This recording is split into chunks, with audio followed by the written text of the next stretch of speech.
ପୌରାଣିକ କଥା ଅନୁଯାୟୀ ପ୍ରାଚୀନ କାଳରେ ଗୋଟିଏ ଅତ୍ୟାଚାରୀ ରାକ୍ଷସ ରାଜା ହିରଣ୍ୟକଶ୍ୟପ ତପସ୍ୟା କରିକି ବ୍ରହ୍ମାଙ୍କ ଠାରୁ ବରଦାନ ପାଇଲା ଯେ ତାକୁ ସଂସାରରେ କୌଣସି ଜୀବଜନ୍ତୁ ଦେବୀ ଦେବତା ରାକ୍ଷସ ମନୁଷ୍ୟ କେହି ବି ମାରିପାରିବେ ନାହିଁ।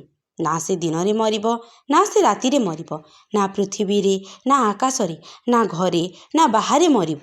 କୌଣସି ଅସ୍ତ୍ରଶସ୍ତ୍ରରେ ମଧ୍ୟ ସେ ମରିବ ନାହିଁ। ଏହି ବରଦାନ ପାଇ ସେ ନିଜକୁ ଭଗବାନ ମାନିବାକୁ ଲାଗିଲା। ସେ ଚାହୁଁଥିଲା ଯେ କେହି ବି ଭଗବାନଙ୍କ ପୂଜା ନ କରି ତାରି ପୂଜା କରନ୍ତୁ।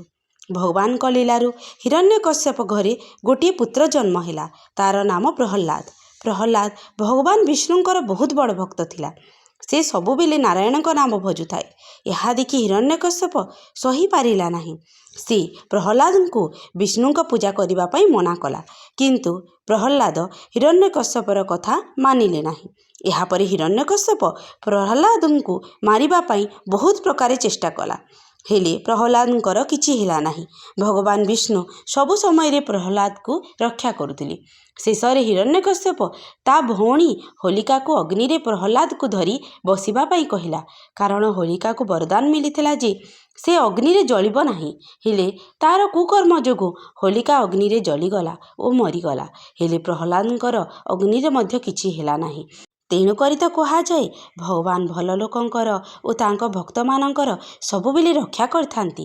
ଏହି ଦିନଠାରୁ ହୋଲିକା ଦହନ, ହୋଲି ପର୍ବ ସମସ୍ତେ ଆମେ ମନାଇଥାଉ। ଏହି ଦିନ ଗୋଟିଏ ପବିତ୍ର ଅଗ୍ନି ଜଳାଯାଏ, ଯେଉଁଥିରେ ସମସ୍ତ ପ୍ରକାର ନକାରାତ୍ମକତା, ଅହଙ୍କାର, ଦୁର୍ଗୁଣ ସବୁ ଜଳାଯାଇଥାଏ। ଏବଂ ତାର ଅନ୍ୟ ଦିନ ହୋଲି ପର୍ବ ରଙ୍ଗ ଲଗାଇ ସମସ୍ତେ ପାଳନ କରିଥାନ୍ତି। କାହାଣୀଟି କେମିତି ଲାଗିଲା କମେଣ୍ଟ କରି ନିଶ୍ଚୟ କହିବେ।